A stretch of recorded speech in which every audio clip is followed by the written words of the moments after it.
Mercury and Venus. Two hostile worlds that suffered very different fates. One, very much alive and seething with treacherous forces of nature. The other, a planetary carcass, gouged by millions of high-velocity impacts. Both demonstrate the true horrors of planets gone wrong. Mercury and Venus, the inner planets.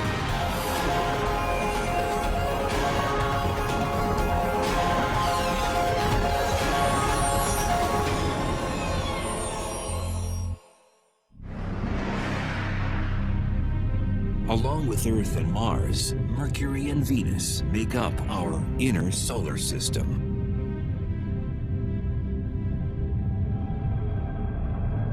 Jupiter, Saturn, Uranus, and Neptune. These planets farthest from the Sun make up the gaseous outer worlds of the solar system. Over 4 billion years, the inner planets bound enough interstellar debris to become rock solid. Why do we study planets? Why do we study astronomy at all? We someday need to go beyond the planet Earth if we expect to survive as a species for a very long time. And we need to know what's out there and what the nature of the universe is. We're studying worlds where things are exotic, but the basic processes of physics and chemistry at work are really the same that we see here on Earth. Millions of miles separate us from our rocky cousins. But a tour around Venus and Mercury reveals a common DNA. We can go to Mercury and Venus and really look at these as places, as worlds with their own histories, and then contextualize our own planet's history. Venus is the 6th largest planet in the solar system. At its closest, it is 26 million miles away from Earth. A year on Venus lasts 225 Earth days. And if you weighed 150 pounds on Earth, you'd weigh 136 on Venus.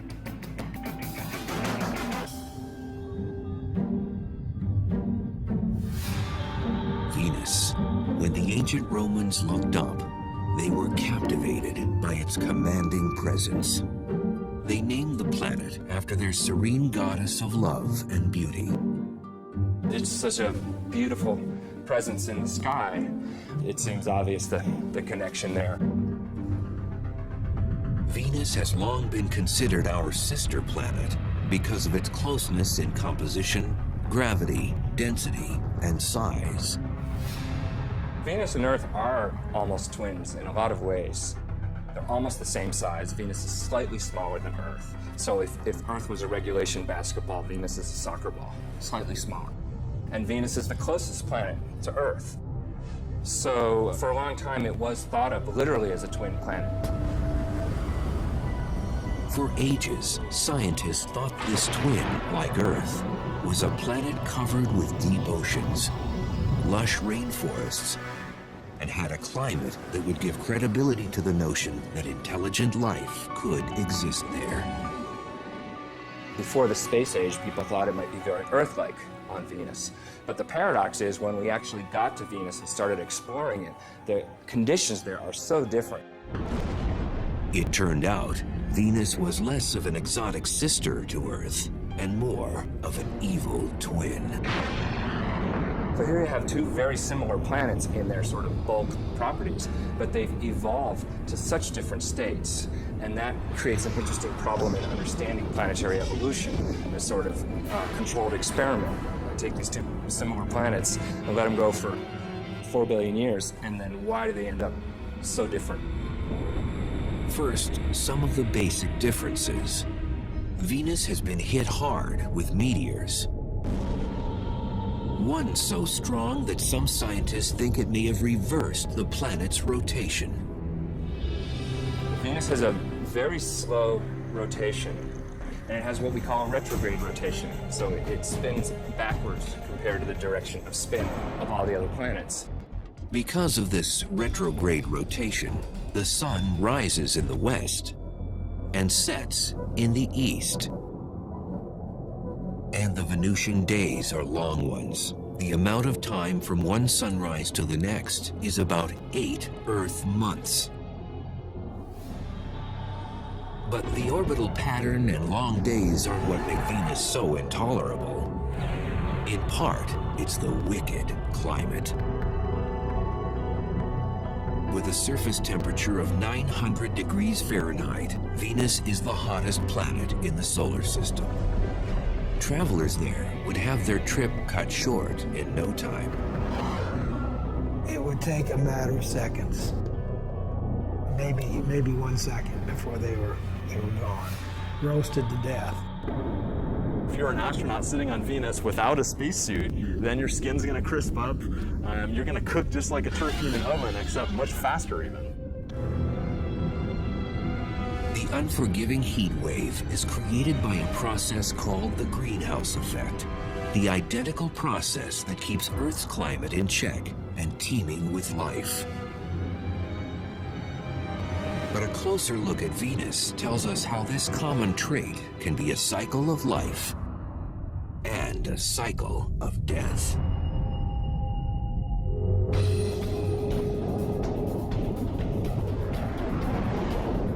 Today, our own temperature is on the rise, and scientists found the possible cause behind it up on Venus. Global warming is a result of greenhouse gases that are growing and growing and growing, and therefore we're getting hotter and hotter. When we looked at Venus, we said, aha, here it is actually happening. In the 1990s, after the Magellan spacecraft was launched, planetary watchdogs began turning to Venus to surmise just how bad it could get here on Earth. Space exploration has told us a lot about the Earth and the environment it's in. And in fact, the greenhouse effect that everybody's talking about with global warming was actually discovered on Venus. What they found out about Venus shed new light on how fragile Earth's greenhouse effect really is. And Venus didn't always used to be this hot. We think that early in its history, it was more Earth-like on the surface, and it lost its oceans due to what we call a runaway greenhouse effect. So Venus is an example that certainly that global change can happen on a planet, and it's sort of a worst-case scenario. We don't have to turn Earth into Venus before we're in trouble. We just have to move a little bit in that direction.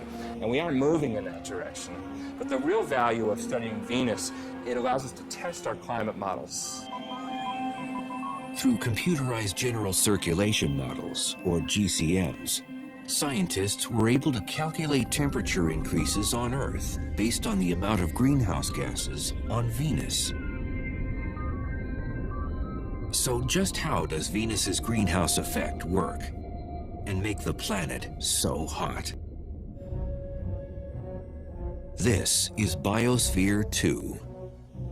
Located along the foothills of Arizona's Santa Catalina Mountains, it was built by a group of researchers to explore the idea of colonizing other planets. It is the largest greenhouse on Earth. Biosphere is a perfect example of a greenhouse because it's a big building with glass panes that let the sun in, and the air is really hot in here. The solar rays that penetrate the glass panes cause the temperature inside to rise. The air heats up, but then the air cannot escape, cannot move vertically into the atmosphere because of the walls. The windows trap the heat, warm the building, and provide the plants and trees with a livable climate. On Venus, greenhouse gases don't exactly trap the sun's heat, but they greatly slow the rate at which it can escape. The greenhouse effect on any planet is a situation where the surface temperature becomes hotter because of gases in the atmosphere that trap the heat while letting in the sunlight. These same greenhouse gases that would prove to be fatal to us on Venus are essential to life on Earth.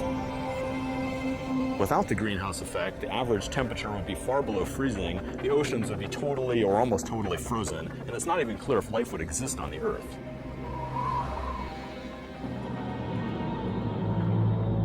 We talked about how hot it was, but why is it so hot?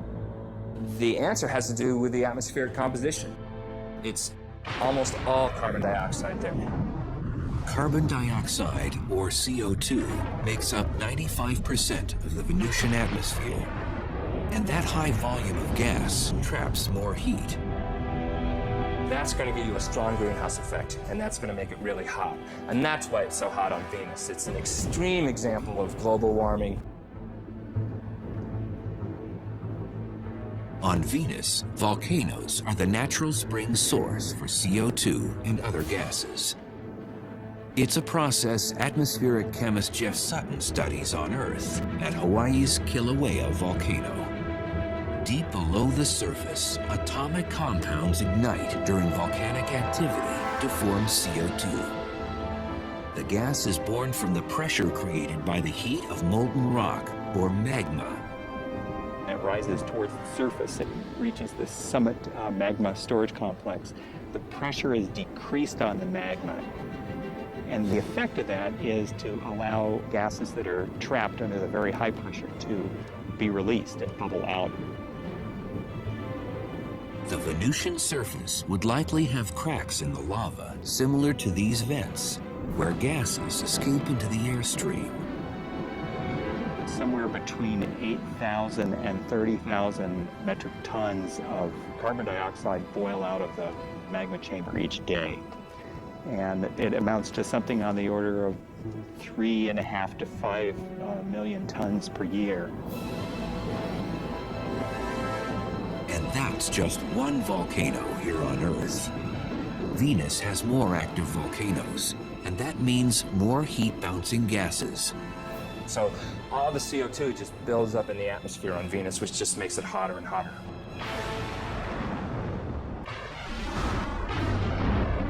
The 900-degree heat isn't the only trait that makes Earth's twin seem a menace.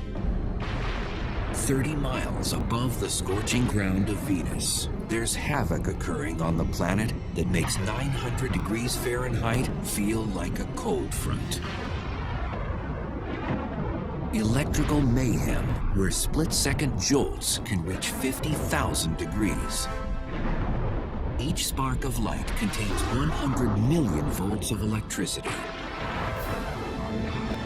Lightning occurs on both Earth and Venus when electrical charges store up enough energy until they release a spark.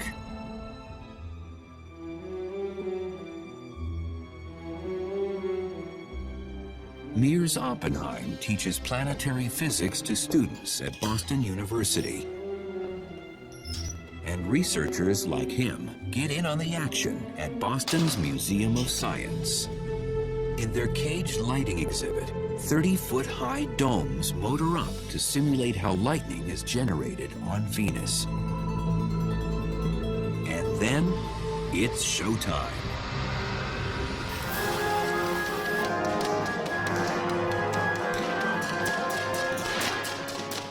So look at this. We're generating so many millions of volts on these domes that voltage has to escape. And it's actually ripping molecules in the air apart. The air in the domes, like within the Venusian clouds, stirs up the electrical distribution of tiny atomic molecules.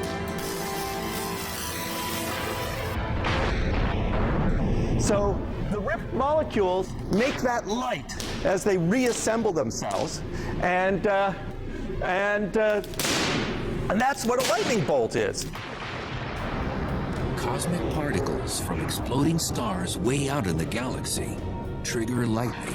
When these hit the atmosphere, they provide that spark. These are particles that come from way out in the universe, the atmosphere, and cause a shower of charged particles. And on Venus, you'd probably have real lightning to the extreme extent. It can contain enormous amounts of energy and go for miles and miles. On On average, lightning hits the Earth more than 3.1 billion times a year. The number of times lightning hits the ground on Venus? 0. The atmospheric pressure on Venus is 90 times greater than on Earth because the weight of the atmosphere created by gases is heavier. This prevents Venusian lightning from hitting hard ground. Instead, it is restrained to the clouds. There's just too much resistance in that very thick air for a lightning bolt to get through. It's much easier for lightning to discharge from cloud to cloud. And besides appearance, there's little else that's Earth-like about Venusian clouds. In fact, the main ingredient that creates them is toxic enough to burn through human flesh.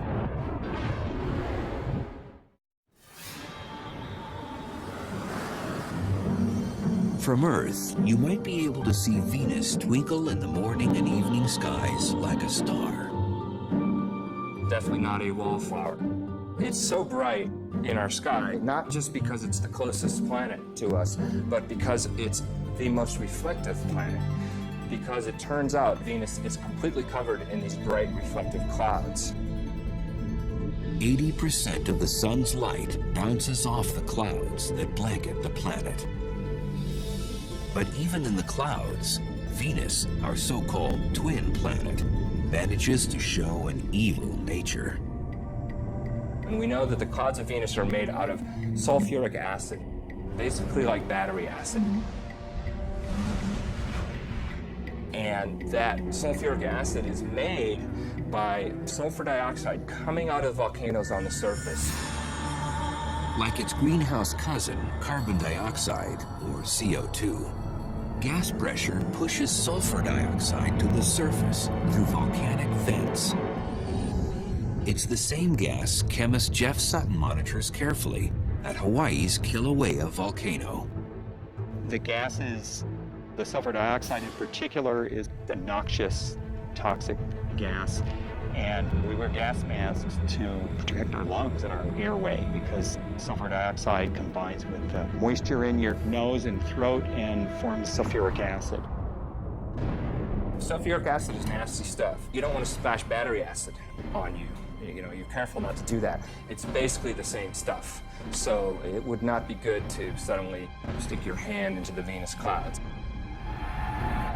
So if a traveler to Venus could survive the acidic clouds, the lightning bolts, the toxic air, and the heat, just how would the Venusian surface look?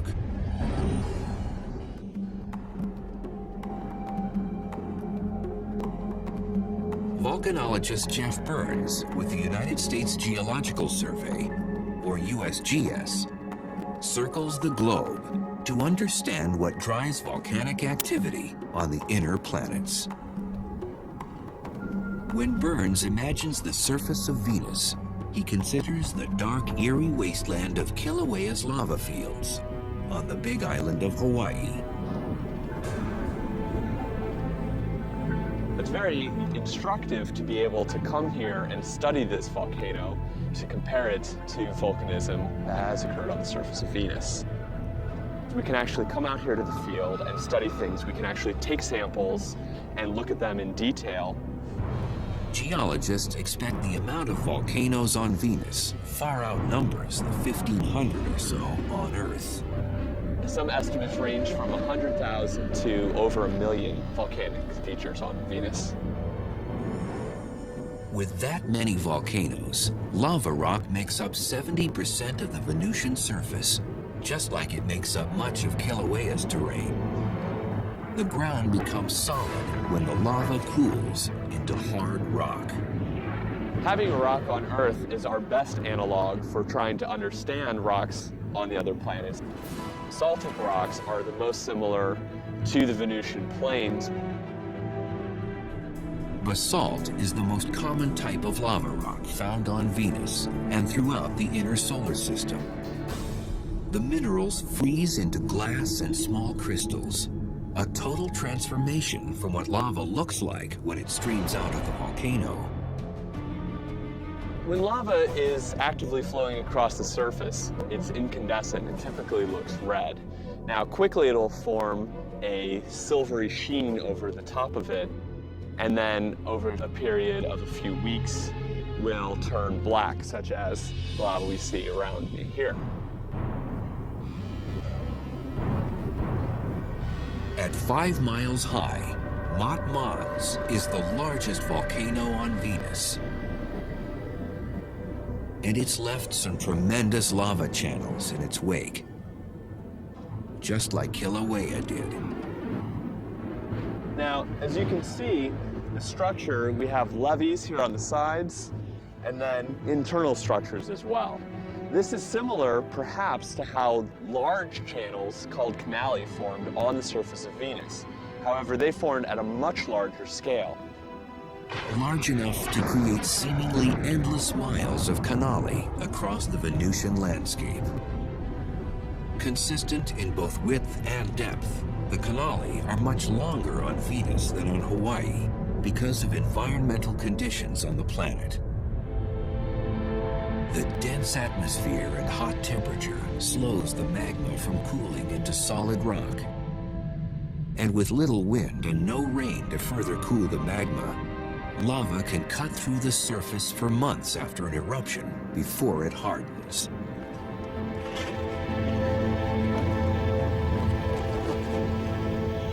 On Venus, if you did see layering, you would expect to see layer after layer of volcanic rock that would all be relatively black and basaltic in composition.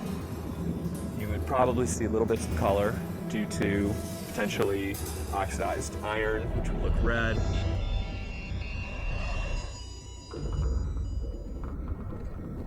Typically, basaltic lava flows are glassy enough that, in fact, you would actually cut your hand. They can be extremely sharp. They tend to quench and form glass.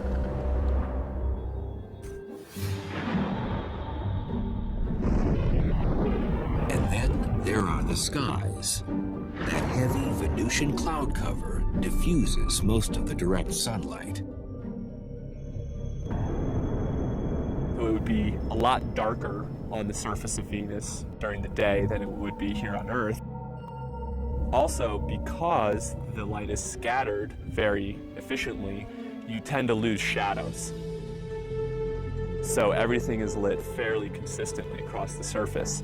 And then additionally, because of the composition of the atmosphere, everything would tend to have more of an orangish tinge to it.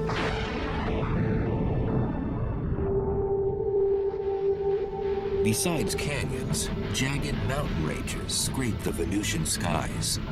The planet's highest peak is on Maxwell Mons. Maxwell is about 35,000 feet high, which puts it at a healthy distance above Mount Everest or any mountain on Earth. Everest is something like 28,000 feet high. So it's definitely larger than anything on Earth. Our sister planet seems to have outdone one of our 7 natural wonders. But how would the Venusian terrain measure up against another geologic feature, our canyons? The Grand Canyon, a great chasm eroded over 250 million years by the Colorado River. When the Colorado Plateau was uplifted millions of years ago, it gave the water more energy to cut back through the canyon and wear away the rocks. The vast canyons on Venus may have also been formed by erosion, but not by a river. Volcanic systems can erode canyons by having fluid flow if it's very fluid, not very viscous. Materials can erode similar to water. And the Grand Canyon is only part of the Colorado River system, but even looking at the Colorado River system as a whole is not nearly as long as the longest channels on Venus. Had the ancient Romans known about the volcanoes, acidic clouds, lightning bolts, toxic air, and that scorching heat, perhaps they may have named our evil twin planet after something other than their goddess of beauty and love. There's irony there because, of course, the Greeks and Romans didn't know anything about the conditions on Venus, and here we are a couple thousand years later, and we're actually exploring this place, and, well, it's not quite so nice according to our taste. But how do the dangers found on our sister planet compare to the cosmic violence on Mercury?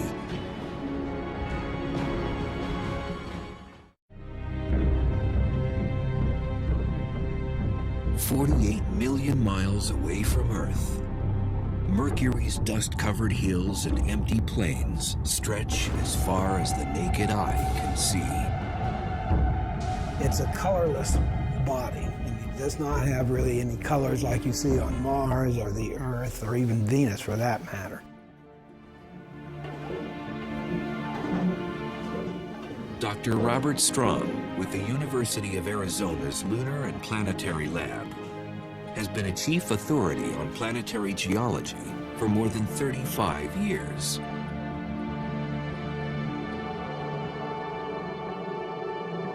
Mercury is the innermost planet, and it's quite different than anything else in the solar system. At 36 million miles, Mercury is the closest planet to the Sun. The planet has no known moons. Mercury has no atmosphere. And it's a naked eye planet, visible on Earth during the twilight hours.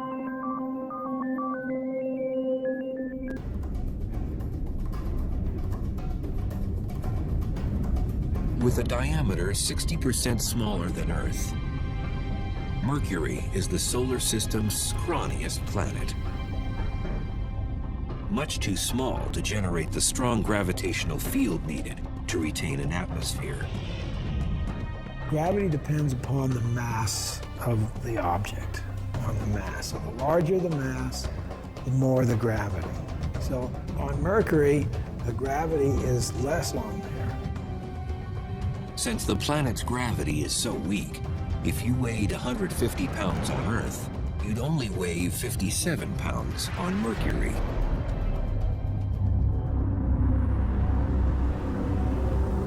Planet size matters when it comes to the internal heat needed to sustain geologic activity. The internal convection currents that drive geology stop, and in general, it just freezes up and there's no way to sustain that geological activity. And that happened to Mercury a long time ago, probably after less than 1 billion years of its life. The days when the planet beat with a strong pulse that produced volcanic and tectonic Mercury quakes are long gone. Is Mercury a dead planet? Depends on what you mean by dead. Is it internally active now? Probably not. It's probably not active at all.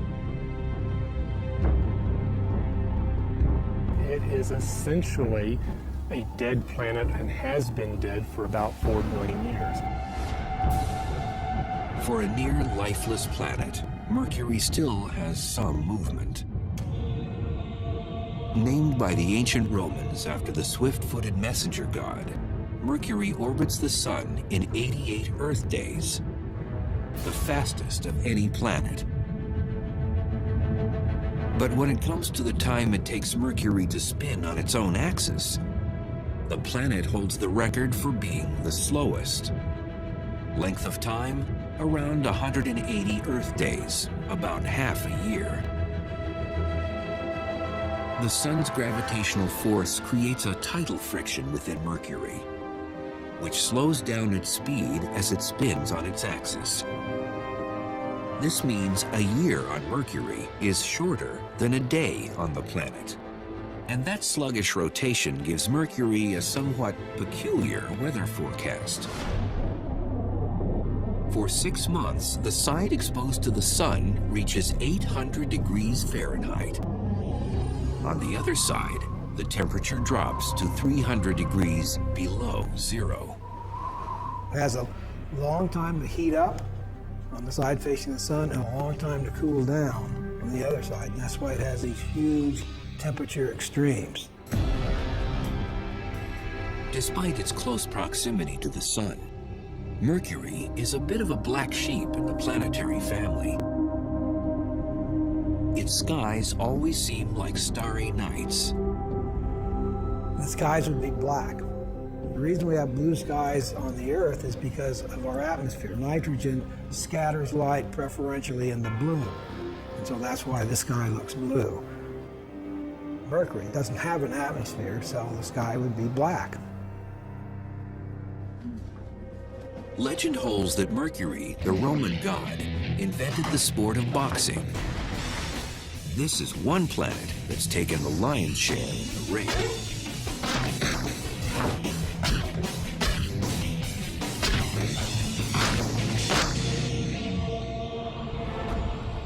Mercury has had millions of meteors and asteroids explode on its surface because it doesn't have an atmosphere to protect it.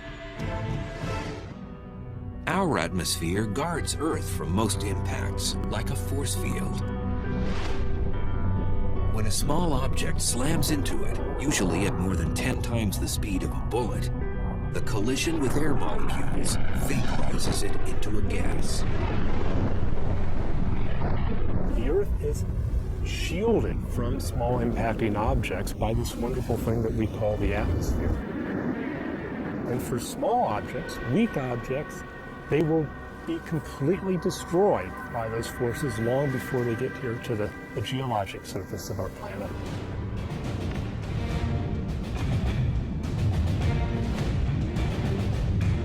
On Mercury, without that atmosphere, the asteroids and meteors smack down at full throttle. This makes Mercury the most heavily cratered planet in the solar system. You cannot take a step on Mercury without encountering an impact crater. Back in 1974, the Mariner 10 space probe mapped half the planet's surface, including the largest crater ever surveyed in the solar system. The most prominent feature is a feature called the Caloris Basin, which is a very large impact crater that is about maybe 900 miles in diameter. 900 miles in diameter. That's a couple hundred miles broader than the entire state of Texas. Researchers speculate the iron meteorite that made that impact stretched for more than 60 miles before it crashed into the surface. Moments after impact, seismic waves converged at the antipodal point, the spot on the exact opposite side of the planet. The seismic waves, the shock waves from this thing traveled, and they've concentrated simultaneously around the other side of the planet and literally shook apart the surface. The seismic turbulence jumbled up the crust and twisted the terrain into unusual rock formations. There's all this weird terrain. In fact, the technical term is weird terrain. Because you look at it and it's just weird. It's this jumbled up and hilly and doesn't make any sense according to most geological activities. It's just very rough and looks as though somebody kind of scooped up the surface and just kind of dropped it down. Pre-existing craters suddenly became crude hills, some 6 miles wide and a mile high. In fact, the amount of surface elevation could have been on the order of a kilometer or two in just a few seconds. It would have been horrendous. Scientists have no way of knowing exactly when the Caloris impact happened, but they can surmise one thing. If an asteroid the same size crashed into the Earth, the impact would be catastrophic and wipe out human civilization.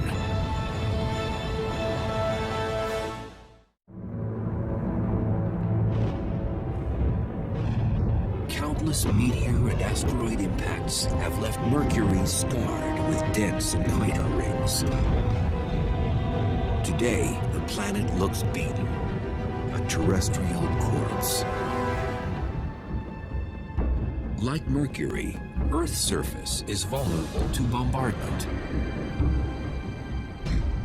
And Arizona's meteor crater is one of our most preserved and Mercurian craters. The desert basin has given geologists a better understanding of what happens when a meteor strikes Mercury's surface. Upon impact, energy from the shock wave rips through the surface and moves tons of rock upward to shape the crater. And that flow of rock excavated this bowl-shaped cavity and deposited debris on the landscape for kilometers around. Same energy swept up the crater walls and caused these flat-laying layers of rock behind it to actually be uplifted. And the rock, under the influence of shock, wasn't behaving grittily like rock does, but more like taffy. This is one of the hallmarks of impact craters, not only here at Meteor Crater, but anywhere in the solar system. But imagine if the mighty object that formed Mercury's Calorus Basin crashed down on the site of Meteor Crater. It would be a massive explosion, with chunks of molten material flying around the Earth ballistically, re-entering the Earth's atmosphere and causing just massive meteor showers everywhere. For nearly 7,500 miles, the shock wave would rip up the soil and stir up tsunamis with 2,000-foot waves. Massive tsunamis propagate around the Earth and inundate much of the world's coastlines. It would flatten Las Vegas, Nevada, the cities of Salt Lake City, Utah, San Francisco, California, and Los Angeles vanish in a split second. Shock waves from the impact would propagate through the solid Earth thousands of miles from the site of an impact like that. Those seismic waves would converge at the impact's antipodal point, off the coastline of Africa's Madagascar, at the bottom of the Indian Ocean.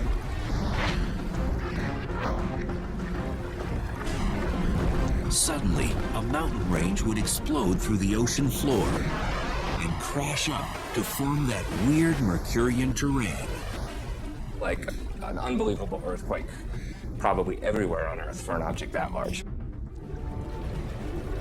Meteor Crater would be a nick in the surface compared to the Mercurian gash left behind from a Calorus-type impact. The gouge would consume a quarter of the continental United States. An object that size would eliminate a large portion of the west coast of the U.S. if it fell, say, on Arizona. It would literally change the coastline in an instant.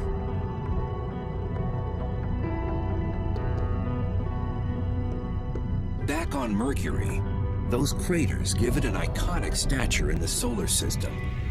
And some of these pockmarks harbor mysteries.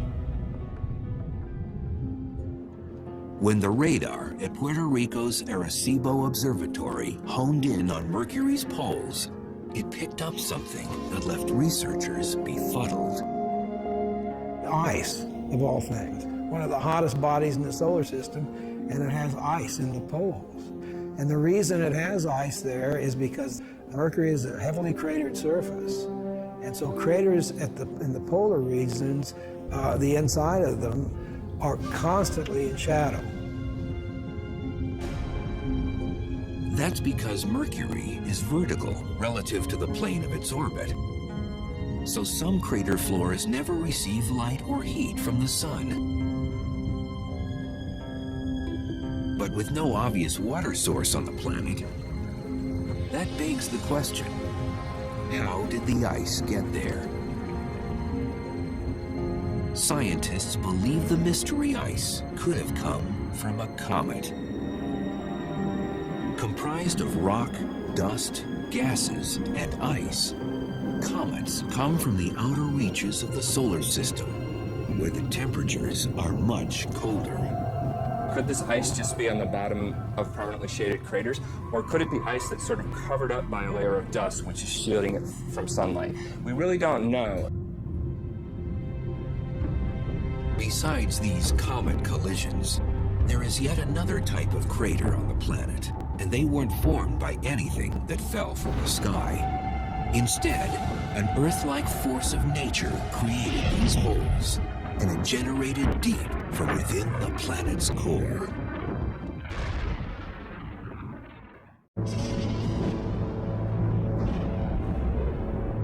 Mercury. A closer look at its terrain by scientists reveals that some of its craters could have been formed from something other than asteroids, comets, and meteors. We do understand that the dominant geologic process that affected Mercury, at least Mercury's surface, is impact cratering. The second most important geologic process to affect Mercury is volcanism.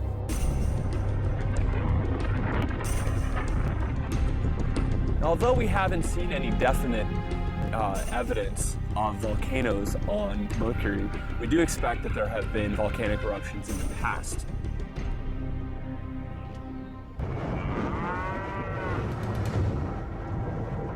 This remote cow pasture, a 3 hours drive north of Phoenix, might contain a telling link to Mercury's volcanic history. The cratered hills are extinct cinder cone volcanoes, and geologists suspect similar ones can be found on Mercury. This is a cinder cone. You can see behind me there's a large crater in the center, which is typical of cinder cones. These volcanoes do have their differences with Mercury's cinder cones. Because Mercury has less gravity, we would expect the cinder cones that form to be much wider and much flatter. All volcanoes erupt when the pressure from the magma or molten rock inside is greater than the strength of the rock containing it. Pressure increases for two reasons: too much magma and too much gas. And when pressure increases in a volcano, it usually has one place to go. Lava comes up to the surface and erupts explosively. You have a vent area and you have what's called a fire fountain. If the pressure is great enough, its force can spew lava higher than 100 feet on Earth. But on Mercury, with such low gravity, the fountain could eject lava 30 stories high.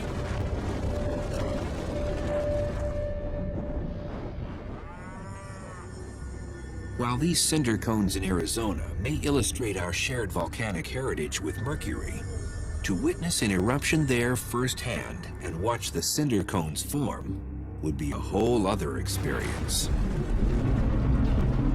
First, without an atmosphere, a plume of ash and smoke and debris wouldn't billow across the landscape. That material would go into essentially a vacuum of space because Mercury doesn't have an atmosphere, so that material would break up much more. Also on Mercury, you wouldn't be able to hear the loud eruption. Since Mercury has no atmosphere, there's no way of transmitting sound. So if you were on Mercury and playing a guitar or a ukulele or a piano, you would not hear anything because there is no atmosphere to transmit that sound. So it would be just complete silence. Back in 1974, Mariner 10 surveyed only 45% of Mercury's surface on a flyby mission. 30 years later, NASA launched the Messenger spacecraft. The satellite will map the entire planet and transmit data to eager scientists with a deluge of unanswered questions. I want to see the other side. I don't know what's over there, and that's been bugging me for 35 years. Is it like the side we saw, or is there something very unusual and different? But even with resources being earmarked for future exploration of this rumpled dwarf in the solar system, exactly how different or similar we really are may be left up in the air.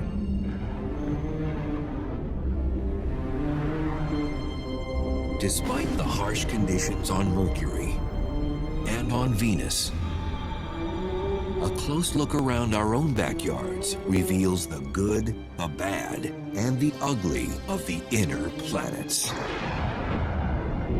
The universe is this vast, vast thing, and here we are sitting on this little pinprick. I mean, we are not isolated. We see things that happen on these other planets for tremendous climatic changes in the past that have happened in a very short period of time and changed that. And that can happen on the Earth. Ultimately, it enriches our knowledge of who we are and how unique and how rare an environment like ours and even creatures like us might be in the universe. And that evolution, that exploration, that turning the corner, that discovery of new ideas is what we're all about. There's a bright future.